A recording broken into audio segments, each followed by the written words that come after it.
And welcome back to the Hi and welcome back to the Ruby Tuesday. My name's Ruben. This is my review for Record of Ragnarok, the second anime. Welcome back to the Ruby Tuesday. My name's Ruben and this is my review for Record of Ragnarok. The second season dropped today. There are 10 episodes. They're about 20 minutes apiece when you take the outro and intro out.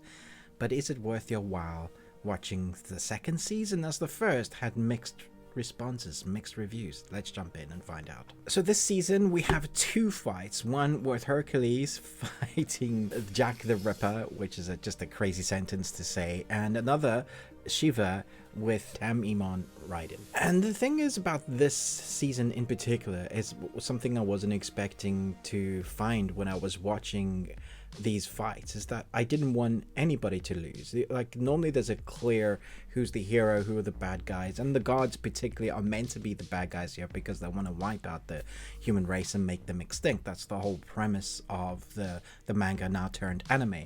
This time around, they do a really good job at giving us background stories on even Jack the Ripper, also Hercules. Background story for Hercules that I've not really thought about or had. We've had so many movies and animated movies and stuff, but the way they take what is lore and then make it their own, giving us a reason to care about Hercules, and they do the same with Jack the Ripper actually. So by the time you get to the end of their fight, you're like, I don't want either of them to lose. And then you get to the subsequent fight, the second fight in this anime season, and Shiva and Tamimon Raiden, again, they do the same. So they give a lot of time and effort into making us like the characters, so that when they fight, there's an emotional response from the viewer watching it. So we get the fight sequences that are broken up in between backstory, and the backstory you don't mind watching because it gives a lot of heart to the fight sequences, which I think work. There is a little bit of a padding episode, well actually a bit more of a story episode rather than padding, in episode 5, which kind of breaks up the two fight sequences. And really, I'm not sure what this anime is trying to do or what it wants to be. Either be Bakihama and just be an all-out fighting anime,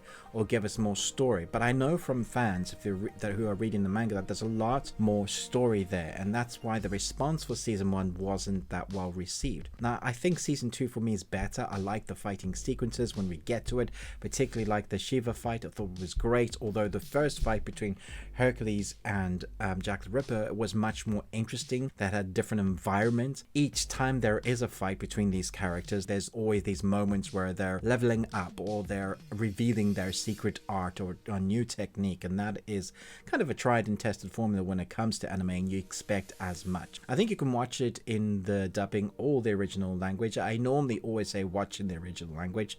This time around, I think the dubbing was fine. I tried both and I think they were both good, so you'll get it, like the emotional attachments or inflections from both usage of the dubbing and the original. I think people who have read the anime are still going to find issues with this season, and I think people that are coming into it that kind of remember with a little bit of a bitter taste of what season 1 did for them will hopefully be a little bit surprised, as this story is more entertaining now, but it still kind of doesn't go anywhere. It feels like they're just starting, and we have to wait so long in between each seasons that you're just kind of wondering what it is they're trying to do. Maybe a longer season like 26 episodes or a double helping or longer episodes would give them time to do more fights and then more story in between rather than just the fights. I'm sure there's some story there to be had, because at the moment all we had in season 2 were 2 fights, about 4 episodes each between the 2 fights, and a little bit of story padding in between. And it was almost the most interesting part when we had that episode 5, a half episode of showing us what the other characters are doing during the fights. I kind of wanted to know more about all those characters that are there that you get to see for little moments, and the character designs of all these characters look really interesting. You kind of want to know more about them, what they're up to. So that is a negativity towards it. But when it comes down to the focal point of this anime, especially season 2, it comes down to the fight scenes and whether you like watching sort of fight anime. You like seeing what is animated on screen, and I did. I thought that was entertaining. I got enjoyment out of it. I don't think it's the best fighting anime I've ever seen, not by a long shot. Definitely not the worst, and definitely is better than 1, I think. I like the characters in this.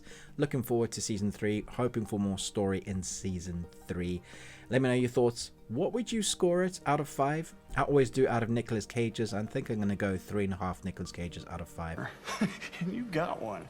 Congratulations. Let me know your thoughts and feelings down below. Thanks so much for watching, but most of all, till next time, remember, live long on Tuesday.